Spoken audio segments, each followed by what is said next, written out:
അതാണ് ഏറ്റവും പ്രധാനപ്പെട്ട വേറൊരു എലമെൻറ്റ്, സിമെട്രി. സിമെട്രി എന്ന് പറഞ്ഞാൽ എന്താണ്? രണ്ട് വശവും ഒരുപോലെ ഇരിക്കുക. ഇപ്പം ഇലയില്ലേ, രണ്ട് സൈഡിലും ഇലകളിങ്ങനെ ഒരുപോലെ ഇരിക്കുക.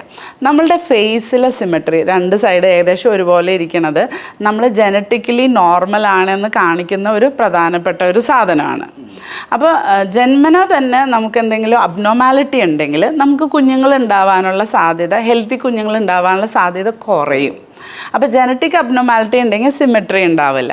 അപ്പോൾ അതുകൊണ്ടും കൂടെയാണ് നമ്മൾ സൗന്ദര്യം നോക്കുന്നത്.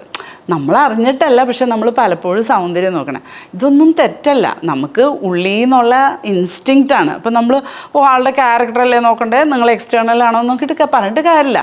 ഇതൊക്കെ നമ്മുടെ ഉള്ളിലുണ്ട്. നമ്മളറിയാതെ തന്നെ നമ്മളൊരു പങ്കാളിനെ ചൂസ് ചെയ്യുമ്പം ഇങ്ങനെയുള്ള കാര്യങ്ങൾ, അവർ ഫീമെയിൽ പങ്കാളിയാണെങ്കിൽ റീപ്രൊഡക്റ്റീവ് റോൾ അതിനകത്ത് വരും. അതുകൊണ്ടാണ് അവർക്ക് ഈസ്ട്രജൻ ഉണ്ടോ, ഈസ്ട്രജൻ കൊണ്ടുള്ള വിഷ്വൽ സാധനങ്ങൾ ഉണ്ടാകുന്ന നോക്കണം.